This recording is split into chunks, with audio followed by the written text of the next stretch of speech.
Download and subscribe now. F1 on 5 Live.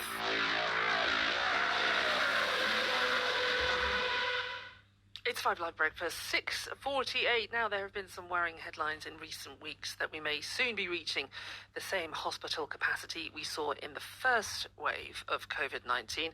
However, it's fair to say we haven't heard that much from the NHS frontline. We're going to try and change that this morning on 5 Live Breakfast, so get in touch if you want to share your experience, whether you're a worker or whether you have a relative in hospital at the moment. How are you finding the whole experience? Text 85058. Let's talk to Dr. Matt Kneale, who's a foundation doctor at a hospital in the Northwest. He's also a member of the Doctors Association in the UK. Morning to you. Good morning. Thanks for having me. It's good to have you. So what's the situation in your hospital right now?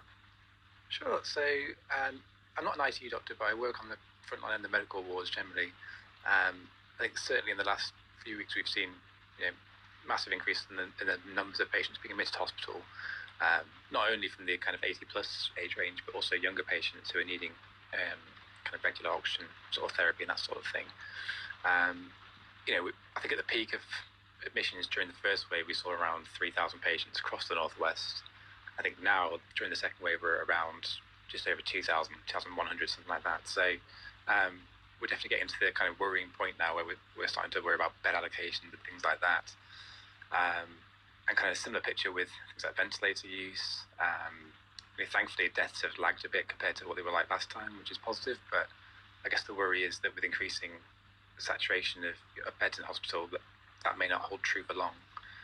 At my own hospital, back in August, we had around 2 or 3 wards that we allocated to COVID patients, whereas at the moment it's up to around 6 or 7. So it's definitely ramping up pretty intensely. There's an interesting piece by Fergus Walsh, the BBC's health correspondent, on the BBC News website this morning, and he's been to the Royal Victoria Infirmary in Newcastle, and he says what he's noticed there. I mean, clearly it's different at the different areas around the country, but he's saying back in April, 2 out of 3 patients were on ventilators. 2 out of 3 patients died were on ventilators. The day he went, there was only 1 in 5 patients on a ventilator, and there's more clinical trials going on. There was a patient who was having blood plasma packed with antibodies. There's lots of treatments that are coming into play now, which he's suggesting are bringing different outcomes. Is that your experience?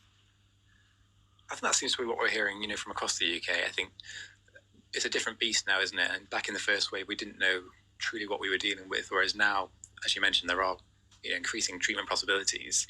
But on a basic level, most patients need oxygen, and that's where we're going to struggle really in terms of the lack of beds. So it's fine if someone has a really mild case and they may need only very mild oxygen therapy, but for the ones who need more invasive therapy, not necessarily ventilators, but sometimes just more intense oxygen therapy, that's not necessarily possible to do anywhere in the hospital. It needs to be either in ITU or on a dedicated ward with dedicated staff and equipment. So whilst there are promising developments like things like dexamethasone or other clinical trials that are ongoing, on a fundamental level, we're still going to struggle.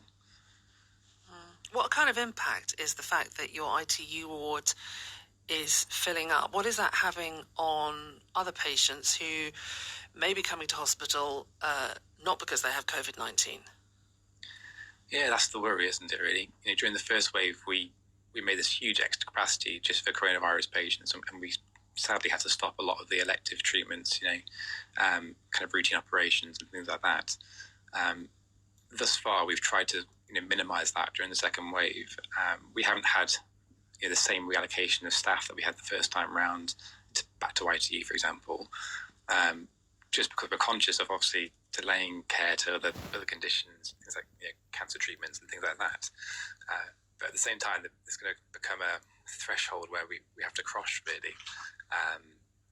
The worry is that we're going to essentially run out of beds and run out of staff, and that's a huge worry for us.